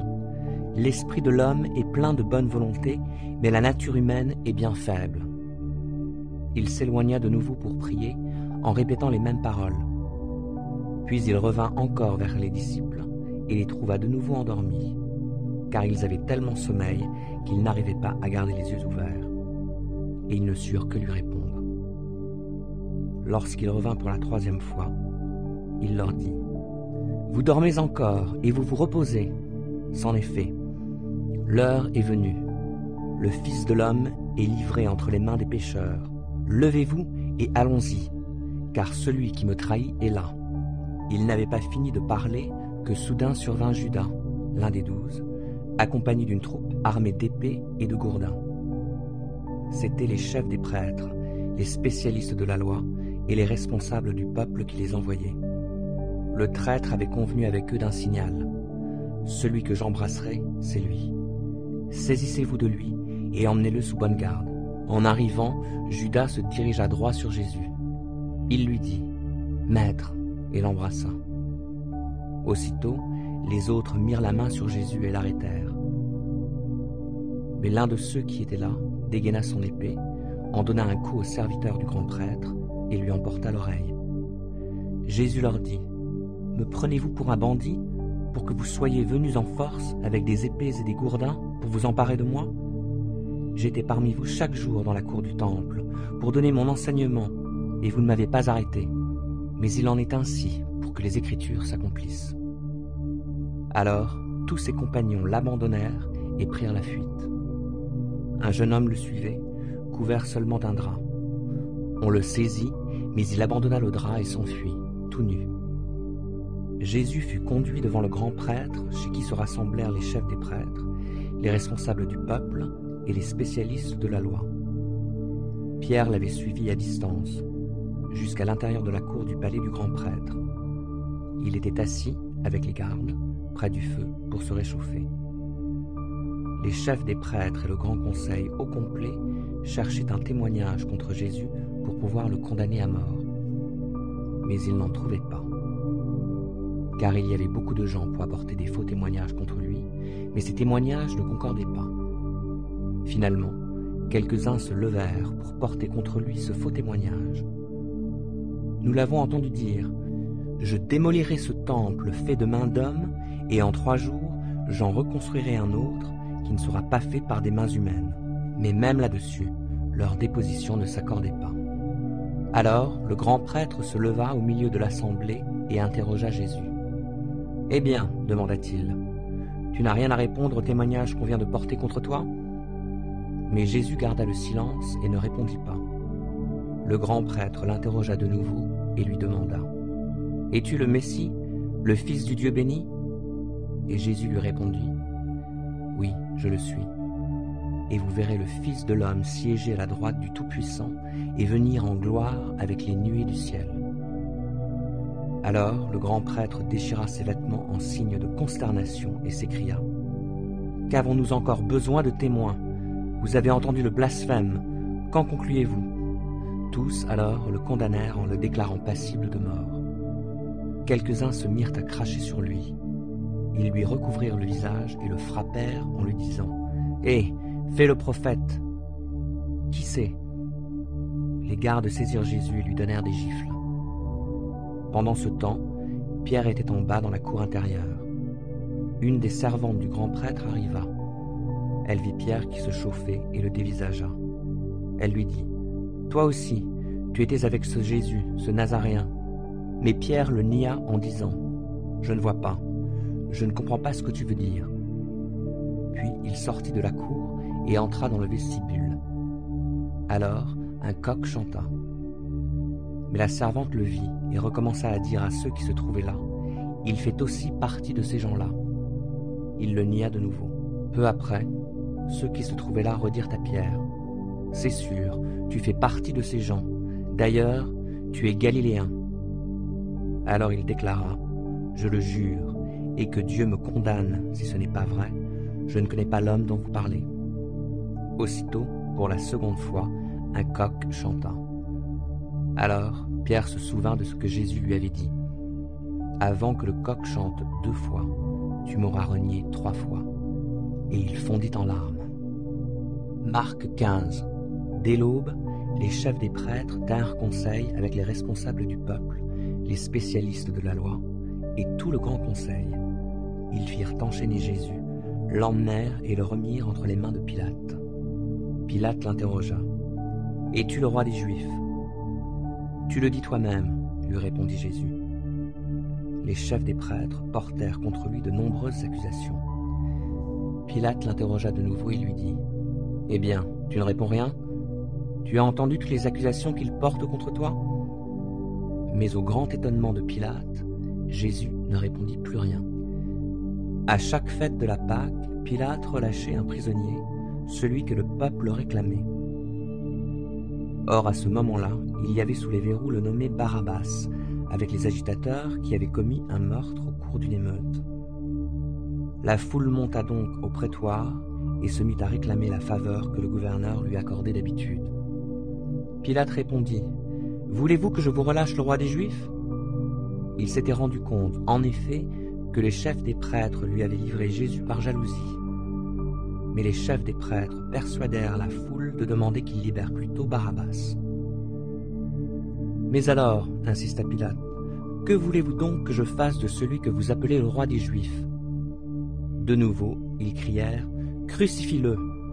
Qu'a-t-il fait de mal ?» Eux, cependant, crièrent de plus en plus fort, « Crucifie-le !» Alors Pilate, voulant donner satisfaction à la foule, leur relâcha Barabbas, et après avoir fait battre Jésus à coups de fouet, il le livra pour qu'on le crucifie.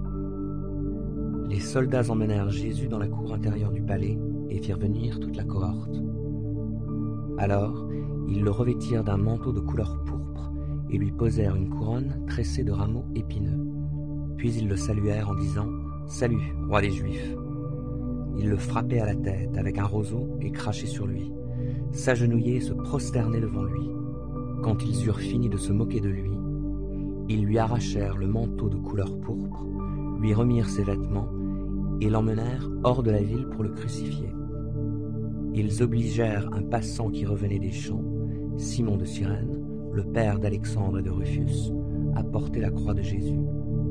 Et ils amenèrent Jésus au lieu appelé Golgotha, ce qui signifie le lieu du crâne. Ils lui donnèrent du vin additionné de myrrhe, mais il n'en prit pas. Ils le clouèrent sur la croix, puis ils se partagèrent ses vêtements, en tirant au sort ce qui reviendrait à chacun. Il était environ 9 heures du matin quand ils le crucifièrent. L'écriteau sur lequel était inscrit le motif de sa condamnation portait ces mots, « Le roi des Juifs ». Avec Jésus, ils crucifièrent 2 brigands, l'un à sa droite, l'autre à sa gauche. Ceux qui passaient par là lui lançaient des insultes en secouant la tête et criaient « Hé, toi qui démolis le temple et qui le reconstruis en 3 jours, sauve-toi toi-même, descends de la croix !» De même aussi, les chefs des prêtres se moquaient de lui avec les spécialistes de la loi.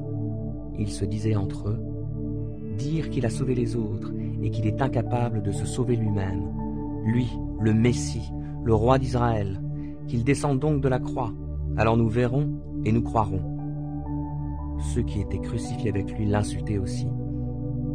À midi, le pays tout entier fut plongé dans l'obscurité et cela dura jusqu'à 3 heures de l'après-midi. Vers 3 heures, Jésus cria d'une voix forte « Éloi, Éloi, lama sabachthani » ce qui signifie « Mon Dieu, pourquoi m'as-tu abandonné ?»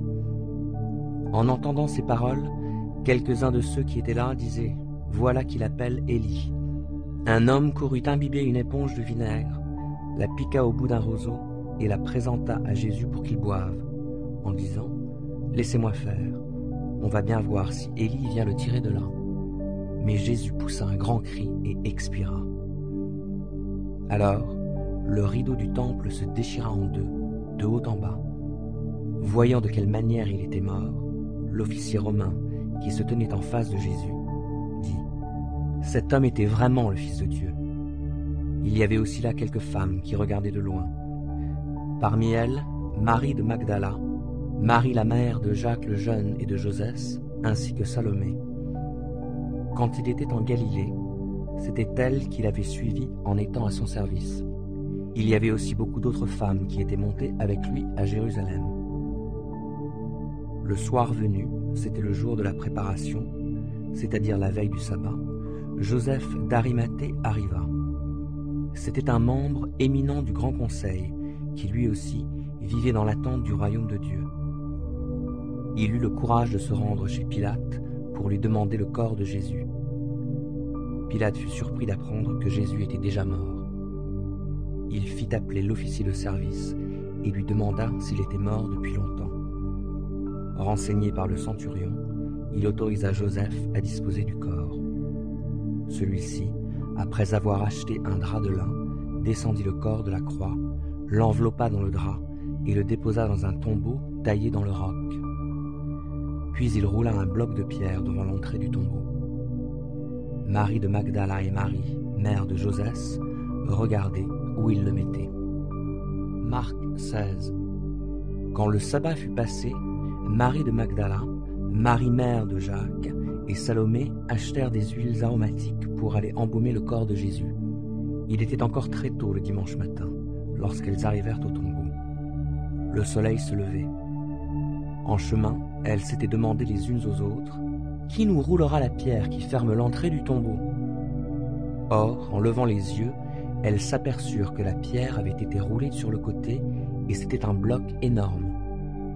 Elles pénétrèrent dans le caveau et virent, assis du côté droit, un jeune homme vêtu d'une robe blanche. Elles furent saisies de frayeur. Mais le jeune homme leur dit « N'ayez pas peur. Vous cherchez Jésus de Nazareth, celui qui a été crucifié? Il est ressuscité. Il n'est plus ici. Voyez l'endroit où on l'avait déposé. Et maintenant, allez annoncer à ses disciples et aussi à Pierre qu'il vous précède en Galilée. C'est là que vous le verrez, comme il vous l'a dit. » Elles se précipitèrent hors du tombeau et s'enfuirent, toutes tremblantes et bouleversées. Elles ne dirent rien à personne, tant elles étaient effrayées. Jésus, étant ressuscité le dimanche matin, apparut d'abord à Marie de Magdala dont il avait chassé 7 démons. Celle-ci alla porter la nouvelle à ceux qui avaient accompagné Jésus. Ils étaient plongés dans la tristesse et en larmes. Mais eux, en l'entendant dire qu'il était vivant et qu'il lui était apparu, ne la crurent pas. Après cela, alors que 2 d'entre eux faisaient route pour se rendre à la campagne, il leur apparut sous un autre aspect. Ils revinrent à Jérusalem et annoncèrent la nouvelle aux autres. Mais ils ne les crurent pas, eux non plus. Plus tard, il se montra aux 11 pendant qu'ils étaient à table. Il leur reprocha leur incrédulité et leur aveuglement parce qu'ils n'avaient pas cru ceux qu'il avait vus ressusciter. Et il leur dit « Allez dans le monde entier, proclamez l'évangile à tous les hommes. Celui qui croira et sera baptisé sera sauvé, mais celui qui ne croira pas sera condamné. Voici les signes miraculeux qui accompagneront ceux qui auront cru. En mon nom, ils chasseront des démons, ils parleront des langues nouvelles, ils saisiront des serpents venimeux, ou s'il leur arrive de boire un poison mortel, cela ne leur causera aucun mal. Ils imposeront les mains à des malades, et ceux-ci seront guéris. » Après leur avoir ainsi parlé, le Seigneur Jésus fut enlevé au ciel et s'assit à la droite de Dieu. Quant à eux, ils s'en allèrent proclamer la parole de Dieu en tout lieu. Le Seigneur travaillait avec eux et confirmait leur prédication par les signes miraculeux qui l'accompagnaient. Você gostou? Inscreva-se no nosso canal Mais da Bíblia Hoje. curta e compartilhe com seus amigos. Até o próximo vídeo!